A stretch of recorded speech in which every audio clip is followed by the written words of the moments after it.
joni indo defte fefinade hore alquran allah résumé quoi indo ko intibe shia ben addi kon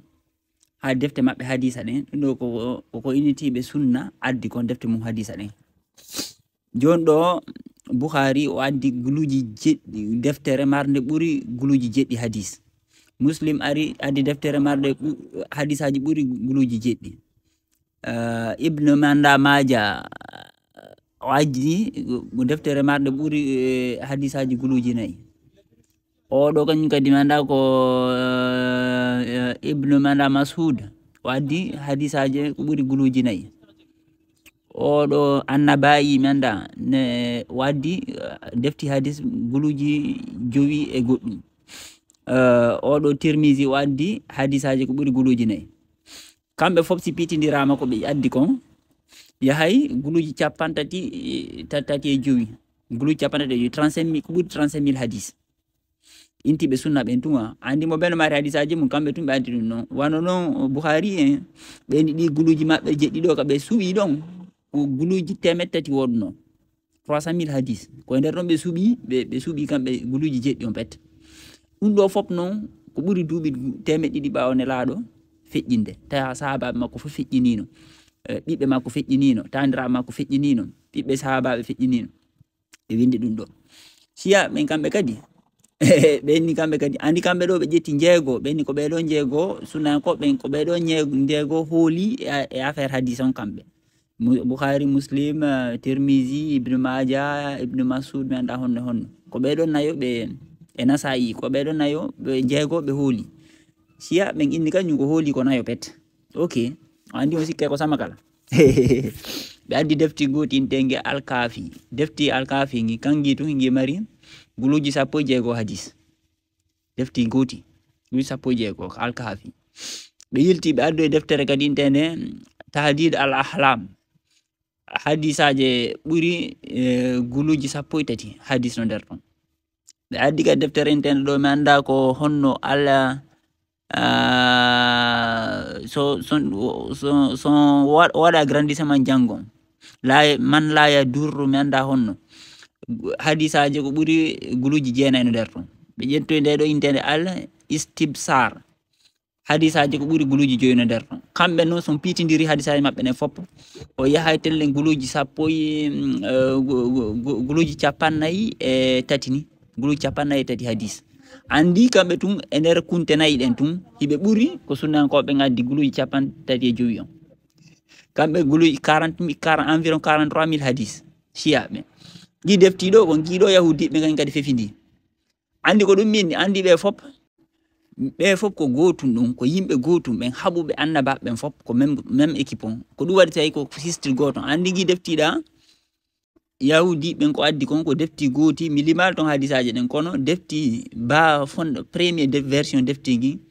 ko deri guluji jowi e capannay andi tan deri guluji nay guluji jowi e capannay ko hadisaje lu fefinde to dano benni ko ndedo jangete na tawra ton tigire be do ken kada defti sunna mum ina alquran on jangata ko de hadisaje do dagantama ko woli nder ton ko fami siya be gambe addi defte mum ko kambe kadi sa yayi ton ko dum do andi 43000 hadis vivant fop a jangay dum ara jangal fop wakilla do bo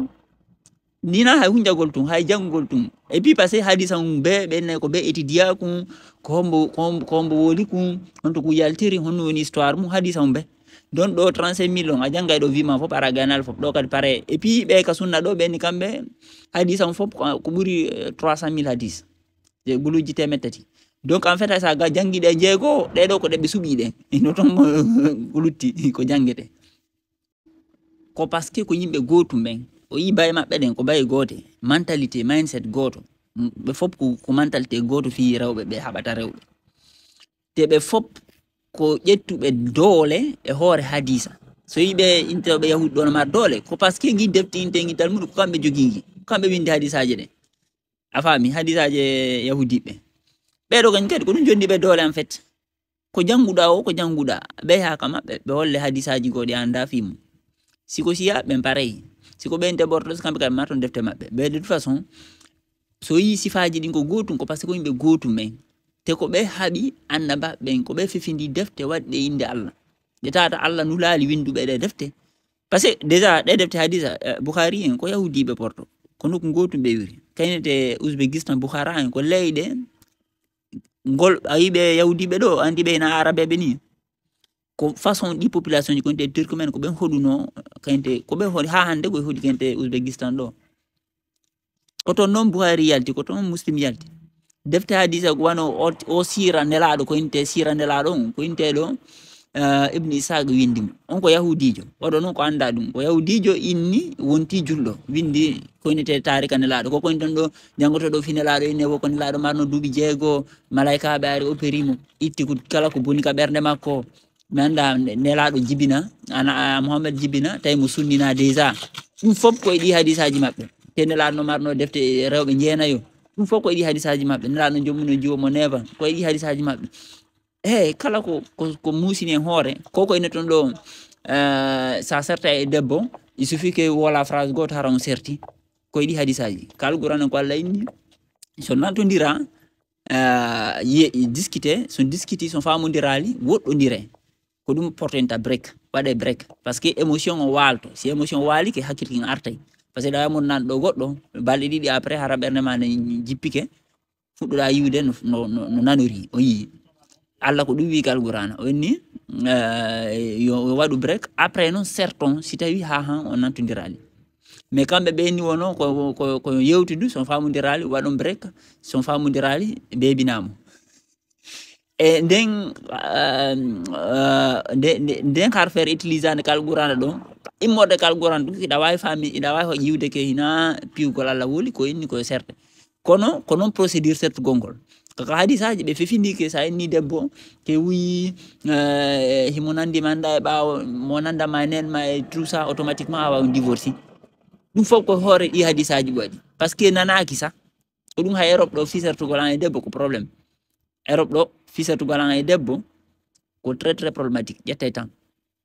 par ce que en fait iɗa wawi monanaɗo ɗo goɗɗo mo yiɗnoɗa monnaɗamo ɗo hara ko hoore ɓerde ni tum wola piiji yaaruɗi e ɗi yaada mais har sa lantoyama ɗon balɗe ɗiɗi après an tigui a tawa way koko wolɗa ɗon a yijjitino en fait ko ɗum wano Europe ɗo ɓenne ko ɓe joɗɗon tan d'attente miijito ɗon ainsi de suite donc ko yimɓe gotum ɓen e ko yahudiɓe sa windi ɗe defte hadis c'est à dire que et puis kadi ko vision goto ɓe mari ay ɓe yahudiɓe ɗo ɓe warde ɓe Palestine to ɓe jata ɓe leɗɗe ɗen ɓe yahudiɓe Guinée ko la même mentalité ko ɓe souteni ɗi mouvement ji koko inteto mande jalon bus woni o yahudi o wahabiya koko yiyoto e ko même vision ɓe mari te ko ɓe yahudi ɓe ƴetti contrôle dina annabi Isa kan koko inte christianisme hande hina ka dina ɗo ina ɗum ɗo annabi Isa janni sa janggo évangile on a tawa hina ɗum kono andi kamɓe kadi chrétien ɓen kamɓe matan defte hadisa maɓɓe ko yimɓe gotum ɓen ƴetti contrôle dina kan complètement ko ɗum hande si ɓe mulude ɓeya to ɓe wonɓe Arabie Saoudite ɗo nanta ɓe wola kamɓe kadi ɓe mulude ɓe wonɓe Yemen ɓe ustasiɓe Guinée ɓe ustasiɓe wahabiyaɓe Afrique ko hoore ɓe ayɓe men ɓen dewti fi mulugol en e nder Afrique ko hoore noon ɓeɗo yahudiɓe dewti fi mulugol palestinien ɓe ko ɓe yahudiɓe portoɓe ko ɓe fefindi ko konte Hamas